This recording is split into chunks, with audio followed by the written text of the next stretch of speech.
teman-teman, kita kembali lagi di talk show Tenaga Pemasar ya. Gimana kabar Lina, Asmi, sama Novi? Halo, Kabar saya baik, Pak. selamat pagi Pak, selamat pagi teman-teman semua. Pagi ya. Oke, baik. Tanpa panjang lebar, kali ini kita akan membahas topik mengenai biaya-biaya apa saja yang dikenakan di dalam produk asuransi jiwa. Nah, Wah, saya mau menarik tanya ya. ke Pak Asmi dulu. Benar, menarik banget ya. Saya tanya ke Pak Asmi dulu nih. Biaya-biaya apa saja yang dikenakan di produk asuransi jiwa, Pak Asmi? Oke, terima kasih Pak Juni ya. Selamat pagi Bapak Ibu teman-teman semua. Di sini saya akan menjelaskan biaya apa saja yang dikenakan di asuransi jiwa ya.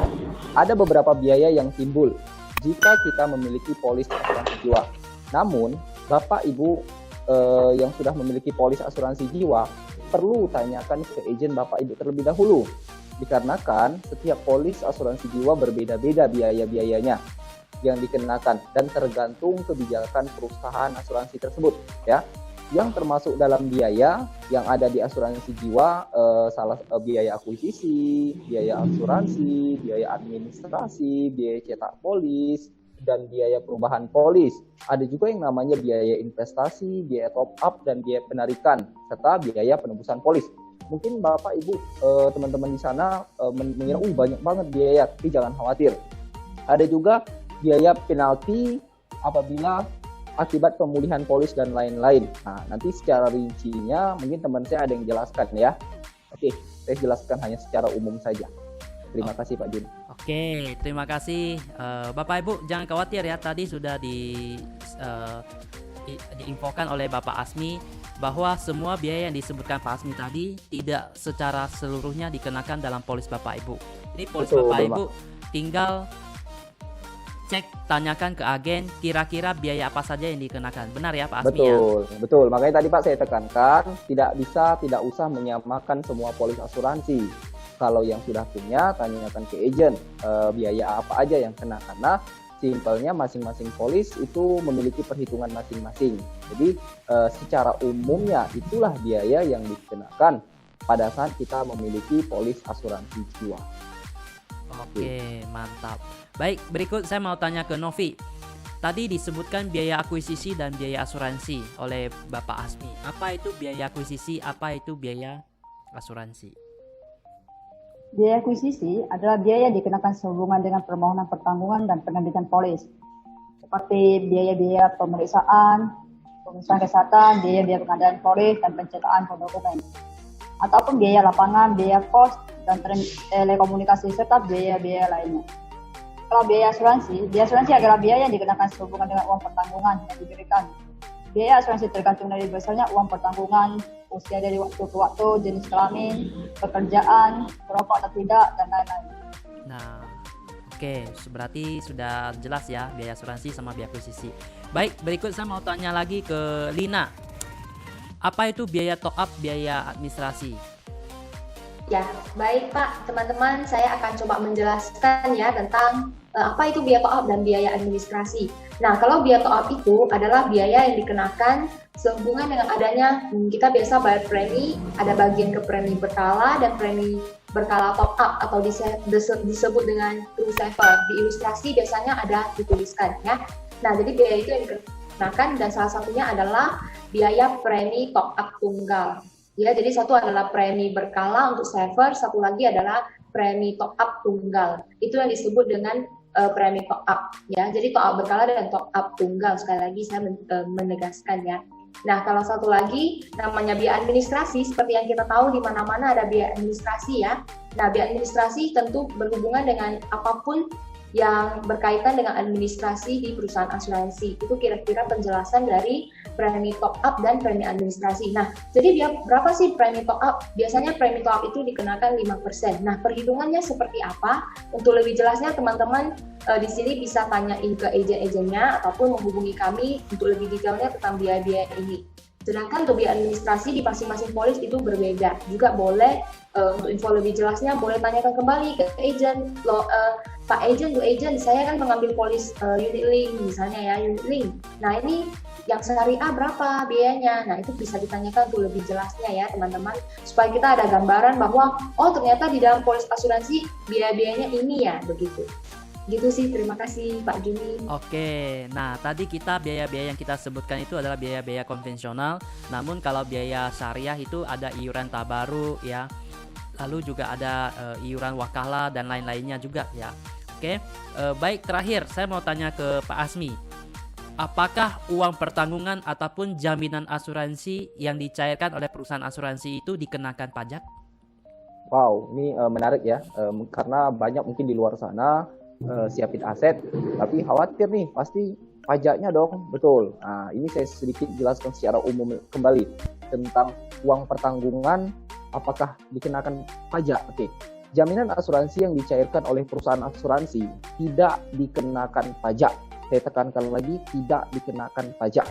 Karena asuransi bukan merupakan objek pajak. Namun, pada saat ibu bapak melakukan pelaporan pajak, wajib dilaporkan sekali lagi uang pertanggungan asuransi bukan objek pajak ya. Jadi pada saat pelaporan SPT, kalau istilah kita, wajib laporkan memiliki polis asuransi. Jadi Bapak Ibu jangan khawatir. Makanya untungnya kita punya polis asuransi.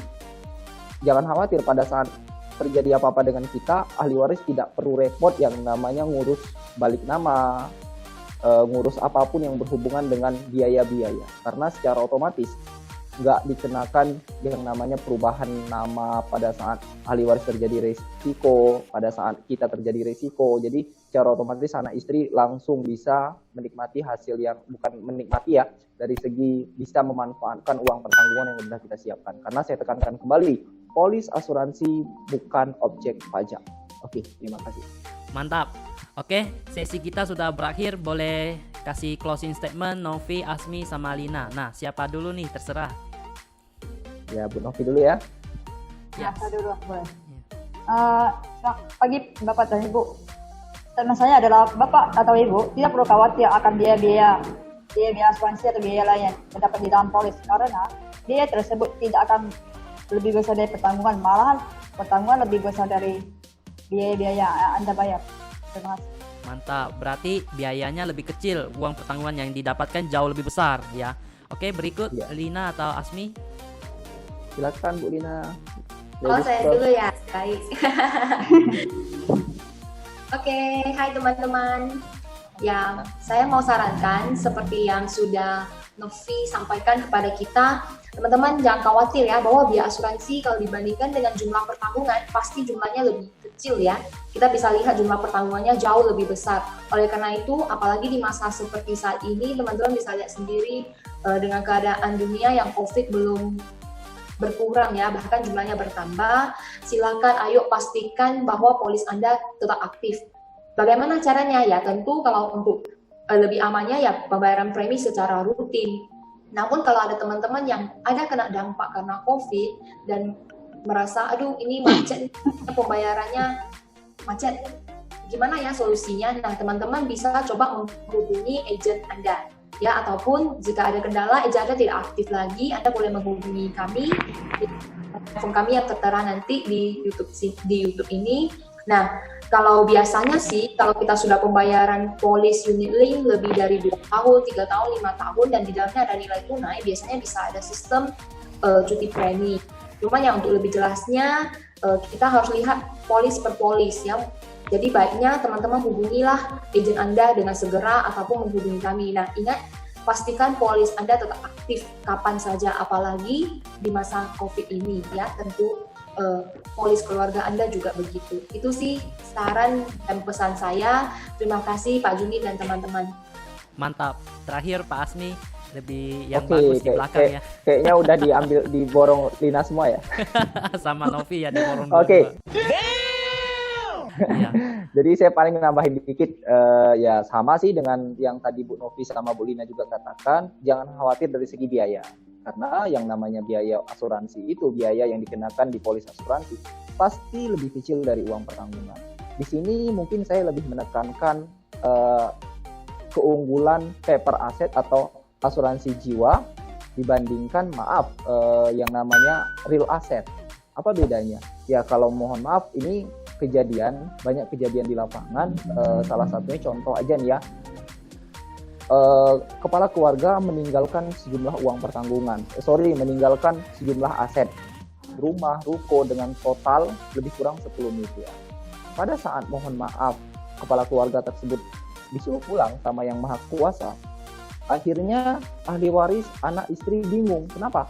Pada saat pengurusan balik nama, anggap aja deh 5% biaya yang dikenakan. Itu lebih kurang udah berapa loh Bapak Ibu? 5% dari 10 miliar itu lebih kurang 500 juta. Sedangkan ahli waris tidak memiliki dana cash yang segitu besar. Jadi itu jadi masalah juga akhirnya. Jadi bingung sendiri. Nah, inilah fungsinya paper asset. Karena kejadian ini, contoh ini yang saya katakan tadi, kejadian di lapangan. Akhirnya uang pertanggungan asuransi yang bisa dia gunakan untuk biaya balik nama tersebut. Karena yang namanya paper asset, saya tekankan kembali, asuransi jiwa itu bukan objek pajak. Jadi kalau apabila kepala keluarga mohon maaf berpulang, secara otomatis anak istri akan mendapatkan dana cash, dana tunai. Ini yang tadi saya tekankan, kejadian ke contoh kita tadi. Uang pertanggungan asuransi inilah yang bisa digunakan untuk biaya balik nama. Jadi sangat-sangat penting, dan kita tekankan di sini bukan artinya kita mengajarkan pencucian uang atau biar nggak kena pajak, enggak. Karena kita berdasarkan SOP, berdasarkan aturan semuanya udah jelas. Karena kita asuransi jiwa itu diawasi oleh otoritas jasa keuangan. Jadi memang saya tekankan kembali, uang pertanggungan asuransi jiwa itu bukan objek pajak. Jadi jangan khawatir, dan tempat yang sangat tepat untuk mempersiapkan paper asset. Mantap, luar biasa Pak Asmi ya. Thank you sharing-sharingnya Pak Asmi, Lina, sama Novi. Kita sampai jumpa minggu depan ya. Thank you teman-teman. Oke, terima Makasih. kasih Pak Juni, teman-teman semua.